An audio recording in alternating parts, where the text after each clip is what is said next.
Hey, everybody, welcome to Christ and Camo podcast, episode number 1. Today's guests, we have Pastor Matt Simmons and Nick Lambert with Camp Honor from Dayton, Ohio area. Hey, welcome, guys. Happy to have you with us. Excited to have you. Camp Honor, obviously, give us a quick synopsis of what Camp Honor does, and then we can dive into some stories and some details. So whichever one of you want to lead it out. All right, yeah. So episode number 1, man, what an honor! Yeah, So we're pretty honored to be on Christ and Camo's podcast, episode number 1. So yeah, Camp Honor.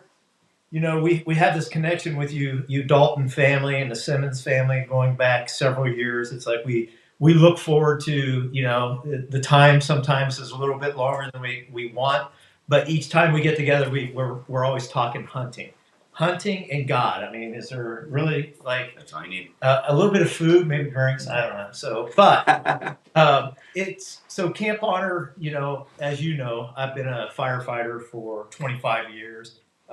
Former veteran, and we'll introduce Nick Lambert here beside me here in a second.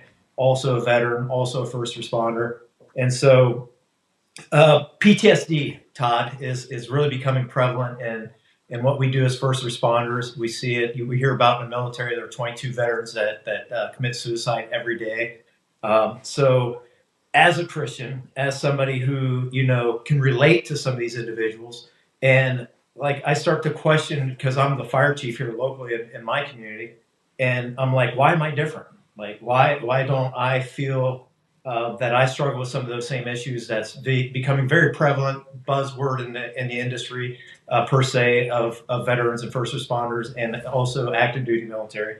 And very clearly, Todd, last year about this, well, it was actually about a year ago, I had a very close friend of mine that was struggling through PTSD that was a long tenured firefighter. And I was surprised when he started to talk to me about what he's experienced. I'm like, what? You? Like, I thought we were on the same playing field of like, we're able to have these things in our life that have resiliency, that prevent something to be so burdensome that we go into deep depression. So very clearly, he started telling me some of the things that he was getting help with.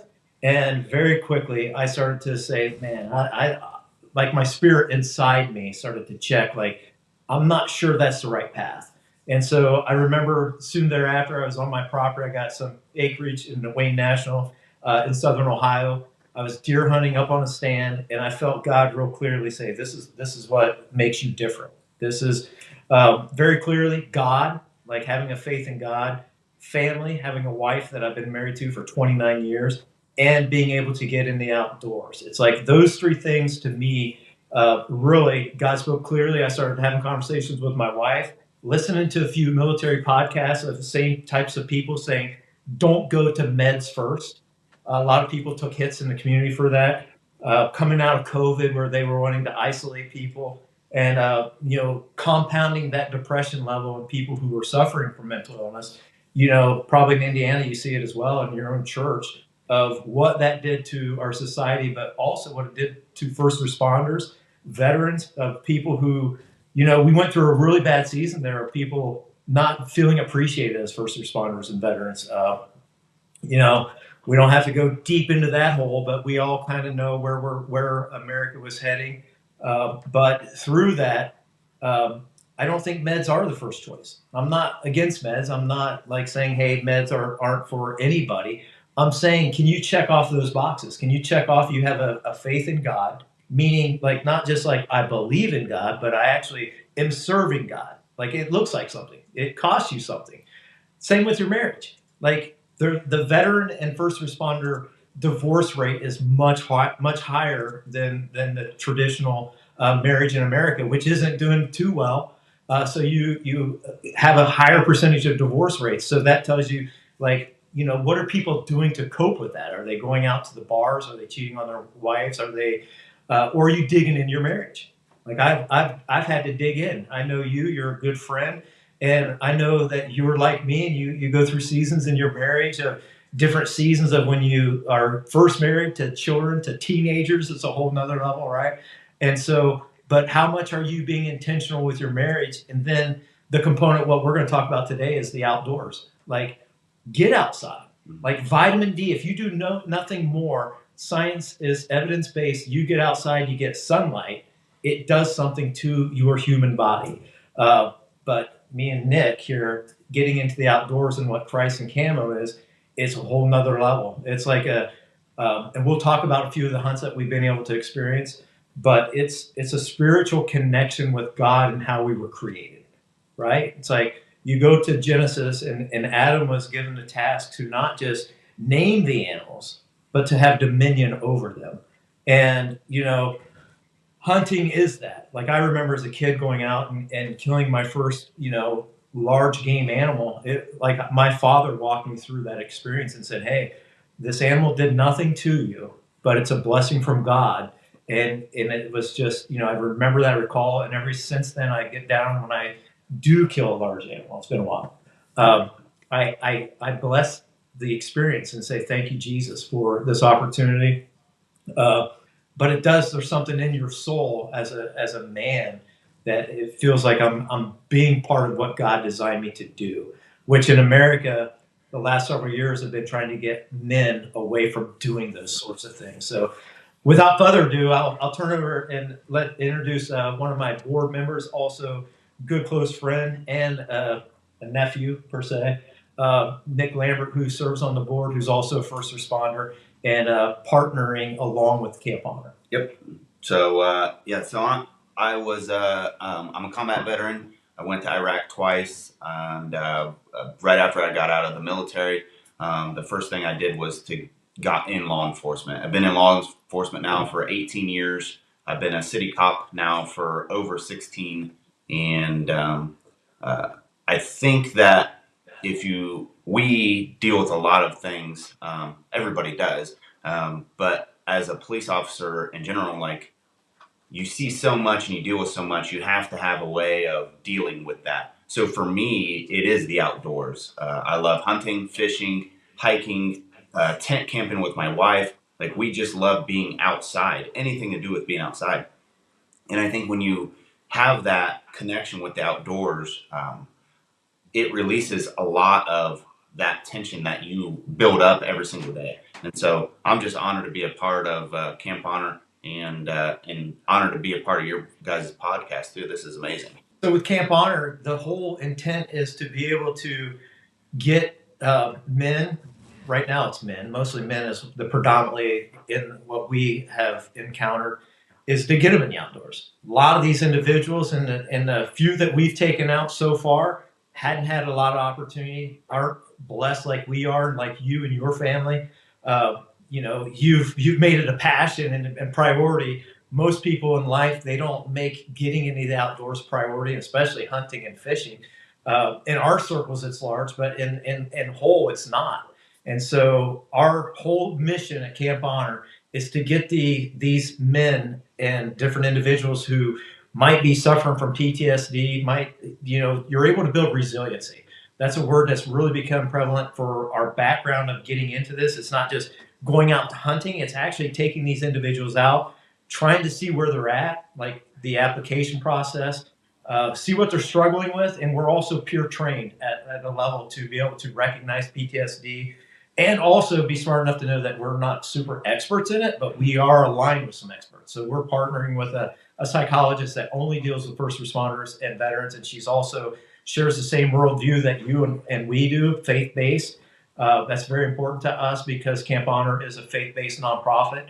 But when we get them out to the hunts, and we'll get into that conversation, I'm sure with some of your questions, it's the whole experience is to peel the layers like we used to do the encounter with you folks.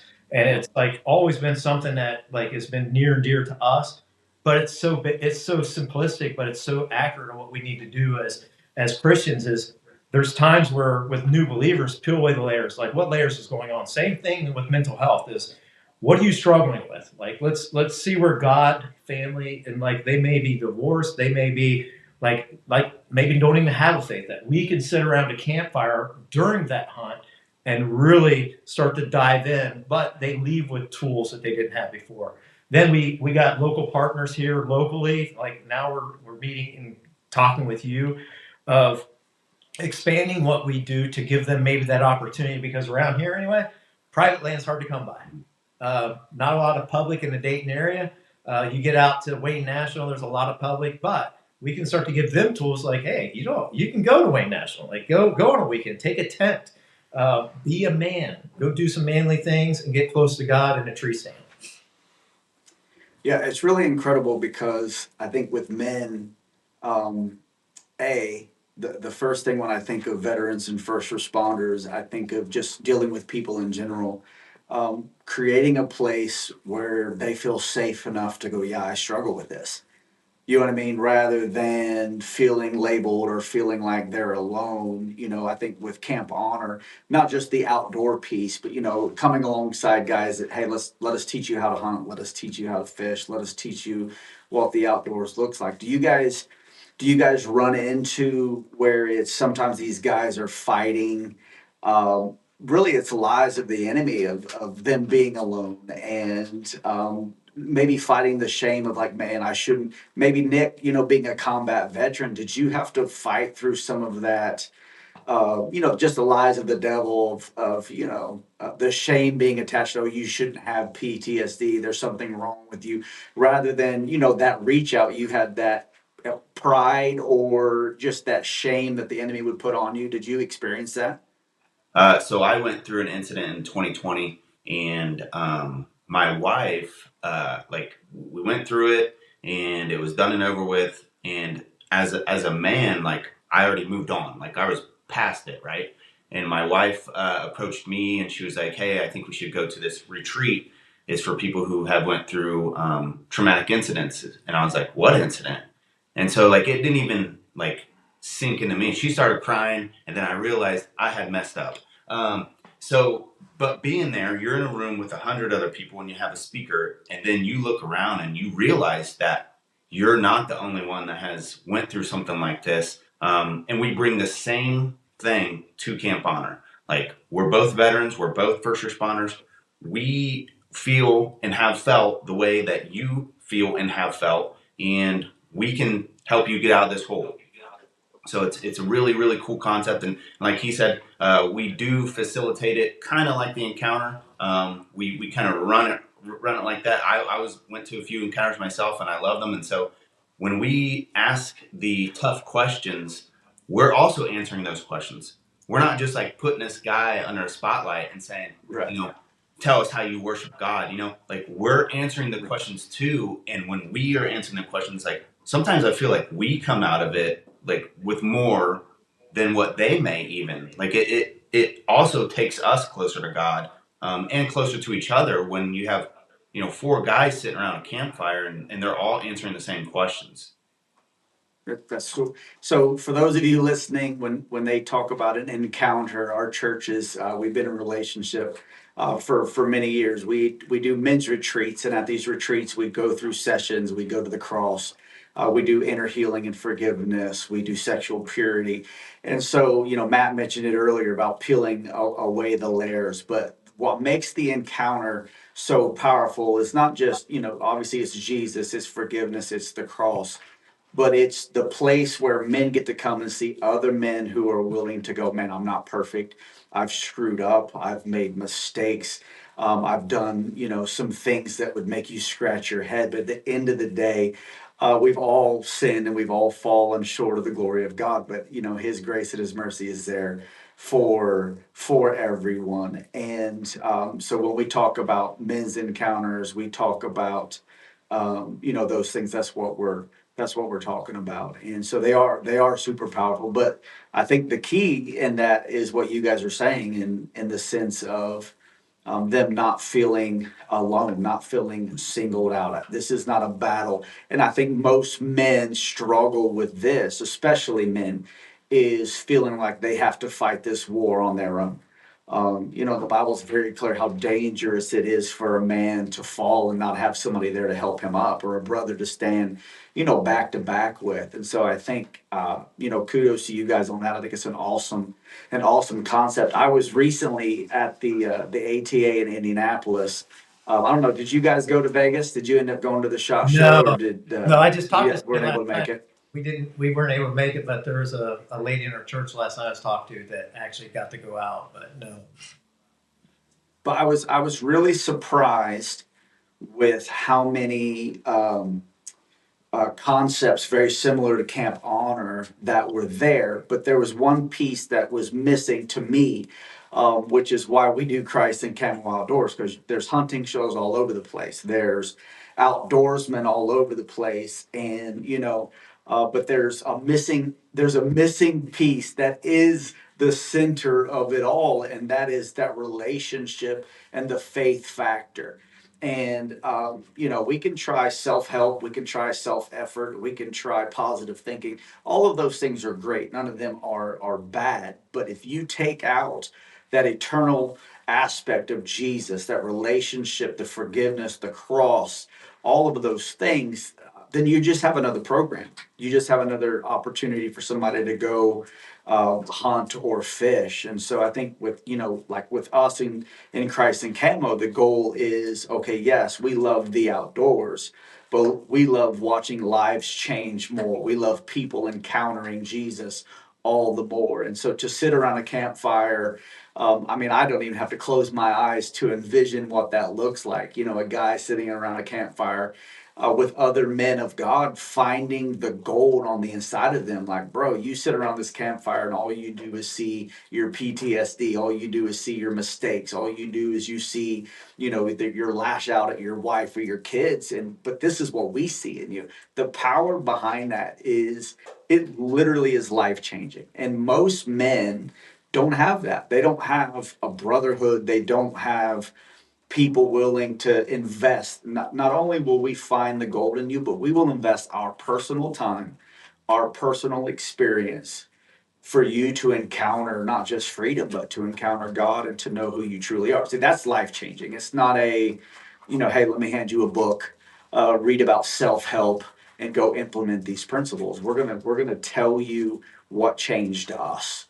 I can sit down and tell you what changed my life forever, and it starts with the man Jesus, you know, and it starts with the cross. And I think, man, it's so powerful that, I mean, I get excited just sitting around talking to you. I ain't even got to go on a hunt yet with you guys, and we're gonna do that this spring. We're gonna partner, and we'll come and film and guide and film it all and document it for everybody. But so give me your first experience. I mean, you guys, I know you've done two successful hunts, maybe more that I know of, but what was it like your first one? I know there's nerves. I know it's like, hey, don't screw this up. We gotta, even with Christ and Camo, it's like we're getting better as we go. But just maybe give us a couple of highlights of what those first two hunts were like, maybe the testimonies that come from those guys, a little bit of their story even. Yeah, so the first hunt was Robert Miranda. He's and people are going like, "Oh, you're only taking family." No, no, no. There's a first off, it's like if anybody's ever started a nonprofit off the ground, it's not an easy process. It takes a lot to get a 501(c), and rightfully so. But so in that season of starting it, my brother-in-law Rob Miranda, he's a 10-year Navy veteran and a 20+ year law enforcement officer here where we're at, his father passed away. And so when his father passed away, his father was shot multiple times in Vietnam. Vietnam vet, was recuperated from that and wanted and volunteered to go back even before he had to go back to Vietnam.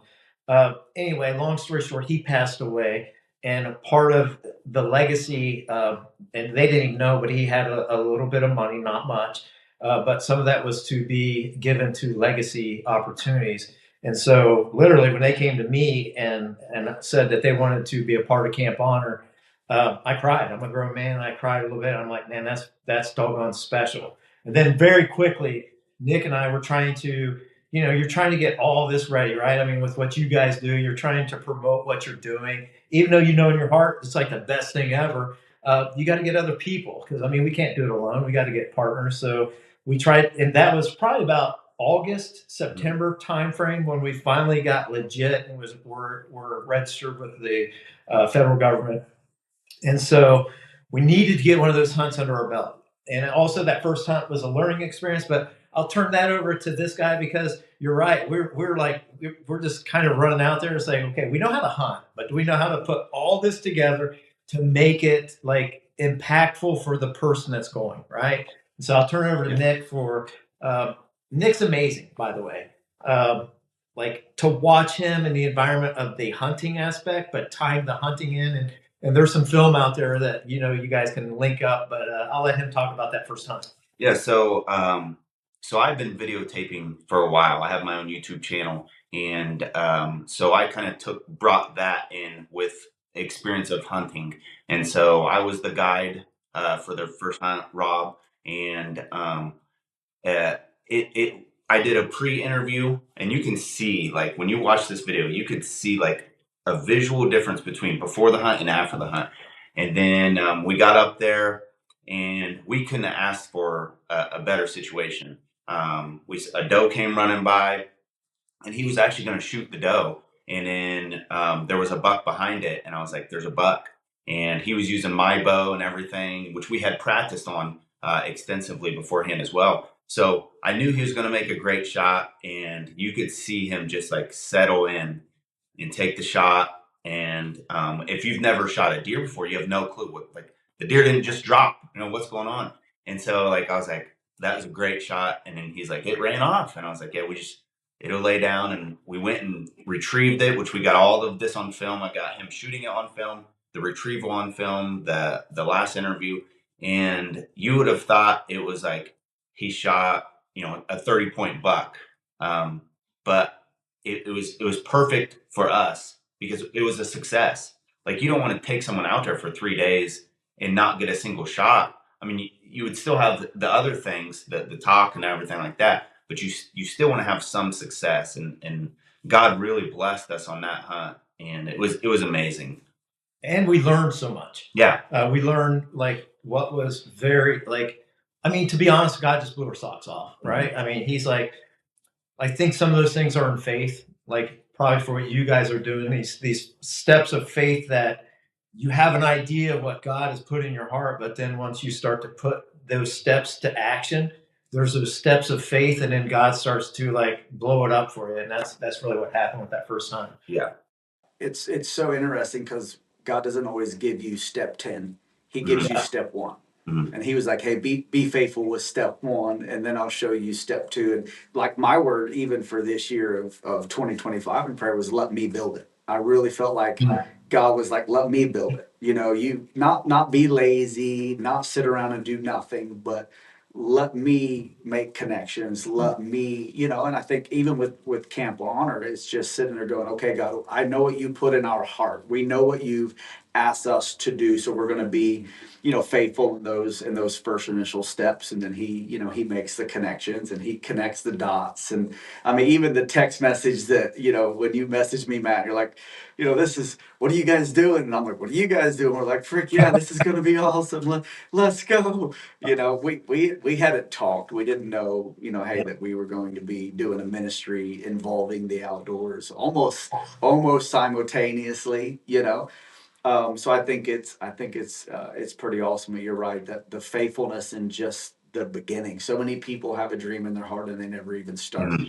Mhm. And so just the fact that we've been able and you guys have been able to just take the risk, because I mean it is a risk. What if nobody watches? I'm like, worst case scenario, we have our family hunts documented. Oh yeah. We have my dad's hunts documented. How much more time do we have with these people? And I'm like, but best case scenario is we get to change a ton of lives and impact a lot of people for the kingdom. And I think with Camp Honor, it's got to be rewarding, Nick. And I got to we haven't launched this season's hunts yet, but I got to experience guiding someone. It's so cool to watch their facial expressions, how they handle adrenaline. Of course, you're dealing with people that have been in intense training. I'm taking people that have never stepped into the woods sometime. It's city slickers. I love taking city slickers hunting just because they just have no clue what's going on. You know, what's that noise? That's a raccoon. What's that noise? That's a bobcat. And it's a lot of fun, but just the facial expression. So you guys had another hunt. A guy came on, shot a doe. Tell us a little bit about that one. So another phase step, because we basically ran out of money at the end of 2024. We're like, all right, well, we got a hunt. We got enough material to hopefully put out there and to, cyber world or whoever knows about us now. Then all of a sudden, God throughout the years for me has given me a lot of connections. And like, I'll never forget it. It actually ties back to Bethel, Indiana. Is Pastor Darren, at one point in time, we were there many years ago, gave a word to me that said, I see you like as an old time teleoperator, like making these connections. And so my wife has never forgot that. And so, like, I won't belabor the story, but somebody approached me and said, hey, I want to hear about what you're doing. And said, hey, I don't even want you to worry about the first part of 2025. Like, keep your feet in motion, keep walking. And I want to give you a little donation here. And it was a big donation for me. But it definitely got us to say, okay, we can get one more hunt before the end of the 2024 season that runs into 25. And so it was a Marine that we've been connected to for a long time, that we know that's had a lot of struggles of what we're talking about, of doing, like, not just like being, but being what God created you to be, right? I mean, we can be men on this planet. And you hit the nail on the head a little earlier, saying that, like, with PTSD and different things, I know when I need to.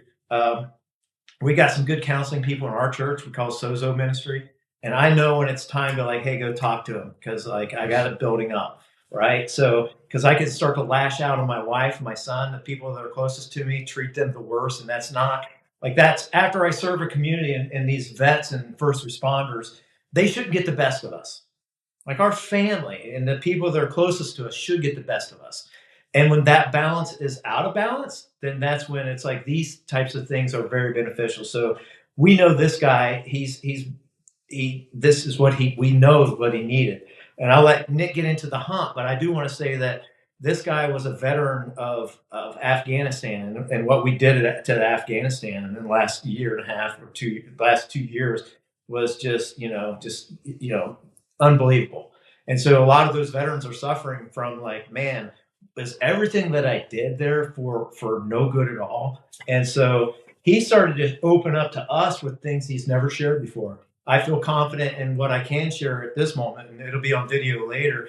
Is he was shot, protected by God during that somebody popped over a concrete where they were advancing and just were throwing up AKs and spraying. And so these Marines were forward, making a forward approach on them. And at one point, they got up and sprayed, and he got hit in the chest plate. And he actually, one went off to the side for another protection. They call it dragon skin. And he was sent off to Germany, went back after that, awarded 2 Purple Hearts. So to set the context, this guy's been through a lot, like a lot. And so I'll let Nick break into the hunt, but it was like one of the most spiritual things I've been a part of, like in the woods. And it's like, you're in the woods, but yet this backstory is going on of God in his hand of like bringing people into the purpose. Yeah. So also another part of Camp Honor is we don't just end it at the campfire. Like, this is like a lifelong connection point that me and Matt are going to continue to reach out to these people. So it's not just like, okay, you went hunting and we had a great weekend, goodbye. This is like a connection point that that we are going to stay with these guys until, like, maybe they can reach somebody, and that's the hopes, is that they can tell someone their story, and it keeps going. But so this I feel like when you have a really good successful hunt, and you're like, yeah, and then you expect that the second hunt is going to go like that. No, Matt got stuck. Oh, it's an adventure. So like from pulling into the driveway, like, it just was like not good. So like there was a lot of snow. We got stuck in the snow. We had to take the trailer and park it somewhere else. I had shot with Richard a few times with his crossbow, and just there was something about it. Like, I kept trying to encourage him to try to use my bow. He wanted to use his bow, and I was like, hey, I get it. but it just wasn't like, there was something inside me that was like, man, like this isn't great. So the crossbow broke. Luckily, we did bring extras.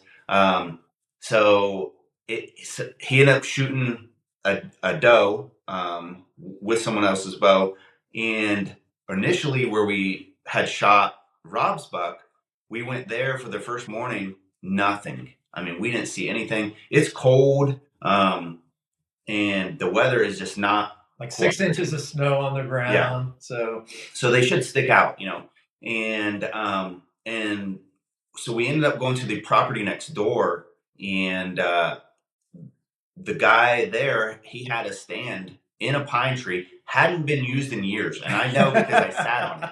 It was a very tight 2-person stand, hadn't been used in years, but that something must have told that guy to offer his stand to us that evening, because he did. And me and Richard went up there, and he even said, like, at about 4 p.m., I think, they're going to be coming.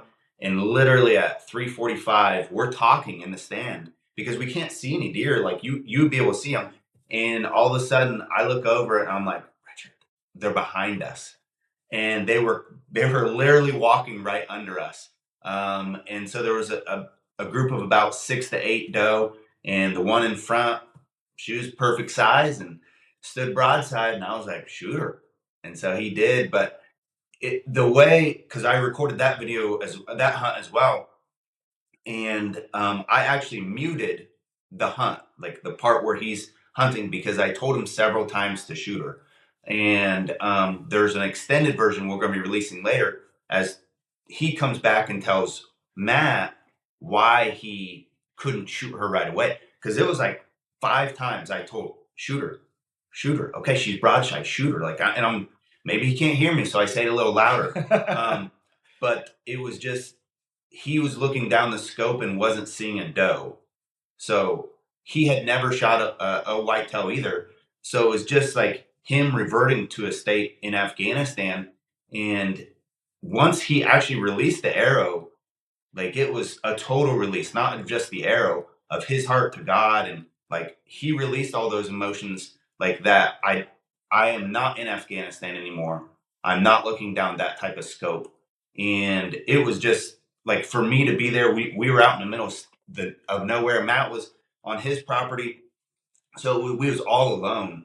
And just to experience that with Richard, it was amazing. I can go into a little bit more of that, Todd, because it was, and he's fine with us sharing. I think the full release of the video, he wants a little bit more timing, but there were some hurts that he never dealt with. Mhm. And it really went back to his first killed in action person that he had to kill. And so when we went back, Richard and I went back to get my trailer, which, every hunt's awesome, right? I mean, there's always an adventure. This one just had I think it ended up being 8 inches of snow that melted to slush to ice. And it was just, trying to traverse in gravel roads. And it was just made it for an adventure. Yeah. But I had to go back to get the trailer. This is long after the harvest, and we're about ready to pack up. And I look over at him. I'm like, "Hey, dude, you all right?" And like, he's like, "Man, I got to tell you some more that I didn't share with Nick." He's like, "Here's what was going on when I was looking at that animal in that scope. Is it took me back to some trauma where he was in Afghanistan doing an overlook, and they called it an angel watch, where there were some Marines that were out doing what they're supposed to be doing, and him and another dude were snipers doing an overwatch. And so it got on the radio to him that, hey, there's some dudes that look sketchy, 3 dudes coming up on your horizon. And they were up on this hilltop, and like kind of this mountainous range that looking over. And they saw him start to approach. They zoom in. They start to see, like, not only they acting strange, 2 of them have RPGs. And so he knew it was a bad situation, but at that moment, he had never had to fire where he knew without a shadow he's going to take somebody's life. And so he ends up looking in the scope, his partner saying, "It's your shot, dude, you take it." And then they're radioing in, take the shot. And he's processing this, and he's saying, who am I to take another man's life? Like this, he felt the pressure of, like, this shouldn't have to rest on my shoulders. Like, I know I signed up for it, but now it's actually, I have to do it. And so he ended up doing it. And so that was 17 years. He said, and he knew the date, 17 years, almost to the month of when then he got to go out there and take this doe. And all those emotions came up at the same time that he's looking at the doe. The doe went down over a ridge. And so that's when he went and saw the doe over the ridge. That's all coming back. And so you can see in the video, by the way, when he does go down to the deer and touch it, it's an extended touch. And so he was telling me that God just supernaturally, just all of this collides of like this release of like, that wasn't I had to do it. I had to protect lives. I signed up for it. And that's between me and God now. God is my person that forgives me. But at the same time, that's part of the just war. And so, but that release of being out there with the animal confirms to Nick and I what we're doing is really needed. And so, because we all love to hunt, but to experience these, it continues to blow my mind. And I know that it's going to continue in the future. 100%. Well, just the fact that he had carried that with him, that was on the inside of him for that many years until he provided the opportunity. What other way? You know what I mean? I mean, other than that doe, harvest, what other way would that have been able to come to the surface and God be able to heal it? And I think that, that's, I always say that there's, if God exposes something in your heart, it's never to shame you. It's always because he's a good father and he wants to remove it. But we have to have opportunity for these things to come to the surface. And I would imagine so many men in that situation, not just, veterans, first responders, but it's just the shame attached to it. We try to bury everything. We don't want to think about it because it does take us to a place of unfamiliarity or a place that doesn't feel real good. But the fact that God can use hunting and he can use you to be able to give this guy just such a safe place where he's like, man, and think about it. That's the goodness of God, that he can use something like deer hunting. You know what I mean? Literally deer hunting to set someone free. Yeah. To take something from them that is not theirs to carry. And it's almost like, you can hear God going like, hey bro, don't carry that anymore. Let me take it. And it's just such an awesome thing. And of course we've gotten to experience that in the church world, but to see people, that have given their lives for others. I have some very close friends that are, active, active military. We're, 2 tours in Afghanistan, and I've taken his daughter hunting several times, and that was my first encounter with what someone with PTSD looked like. I'd never been to a restaurant with somebody or gone into a public environment with somebody that struggled like that. And you hear people tease about sitting facing the doorways and being always being aware of their surroundings, and civilians were always like, oh come on, is it really that? And I think until you have a friend or a brother that has, signed up to potentially die for, not just their country and what they believe in, but for their friends, and you see them come back, and you're like, man, this is an everyday struggle. And I watched as God began to remove things from him, and I watched as he gained slow victory after slow victory. I mean, now he's a completely different human. I mean, he loves his wife differently, he loves his family differently. But I think as civilians, we have to be really cautious not to, you know, fluff it off as they're overreacting or they're just trying to and it is unfortunate that our country went through what it did, Matt, and the reputation or the valor of what first responders and veterans do to help was, in my opinion, cheapened, and they tried to steal it. They tried to say, "Oh, these people, it's not worthy of honor." I mean, the Bible is very clear that there's no greater love have anyone than someone who would lay down their life for a friend, whether they're a saved person, a Christian or not. Anyone that would sign up to say, "Hey, I'm willing to put my life on the line to protect others."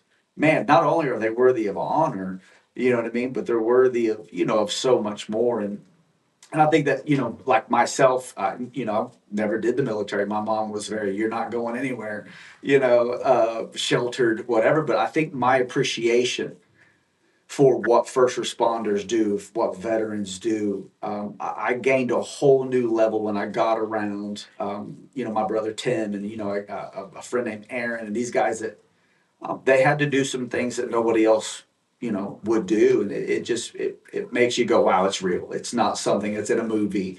It's not something that these guys deal with this every day. We go watch movies like Lone Survivor, and we walk away going, wow, that's incredible. Or American Sniper, everybody's like, oh, what would I do in that situation? And I think it's almost arrogant on our part to be like, oh, I could, you know what I mean? It's almost a disservice to be like, oh, I think I would handle it this way. We have no idea. We have no idea what it's like to have a bullet whiz by our head. We have no idea what it's like to walk up to a vehicle that has a dead body in it. We have no idea what it's like to see those situations. And when I think of Camp Honor, I think of a perfect name because that's what these men and women deserve.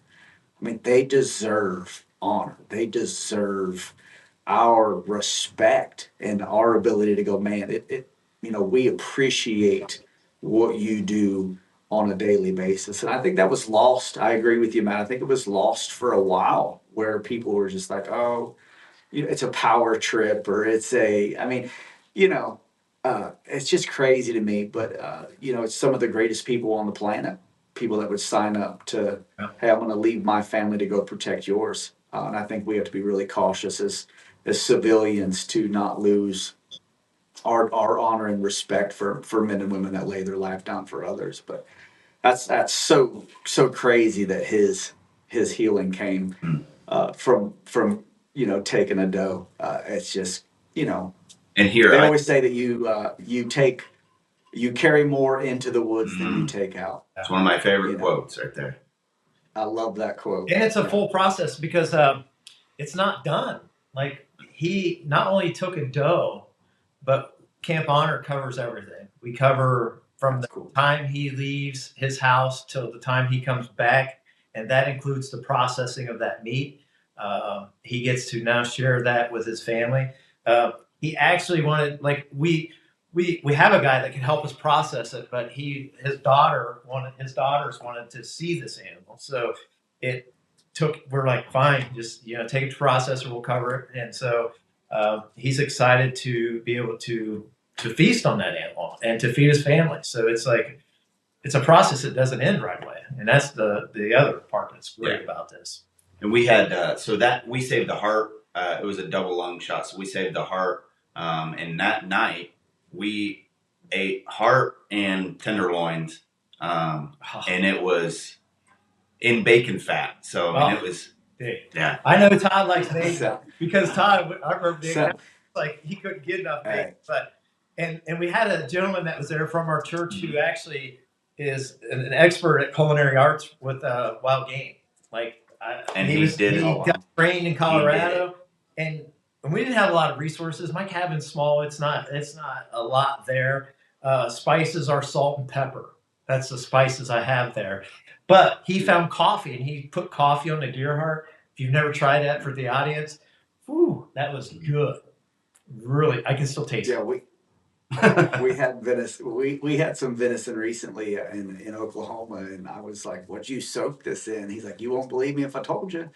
And I'm like, "Well, what was it?" He was like, "Pot of coffee." Oh, And I was like, "What?" He's like, "Yeah, just soak it in coffee." I'm like, "Doesn't taste like coffee." It was phenomenal. Well, hey guys, I appreciate you being with us, and I mean, obviously, we're gonna put up links to Camp Honor. We're gonna put up hopefully some links to the videos that they have on YouTube. Obviously, this is episode 1 of the Christ and Camo podcast, and with Matt and Nick and Camp Honor as they love on guys and help them find freedom. I just want to encourage you that don't allow if you're a veteran first responder, don't feel like you're alone. Don't feel like you have to fight this alone or that you're strong. I think that's what I want to say. You're not stronger by keeping it in. You're not stronger by ignoring it. You're actually stronger, in your weakness. The Bible is very clear that in our weakness, God it shows His strength. And so I would encourage you,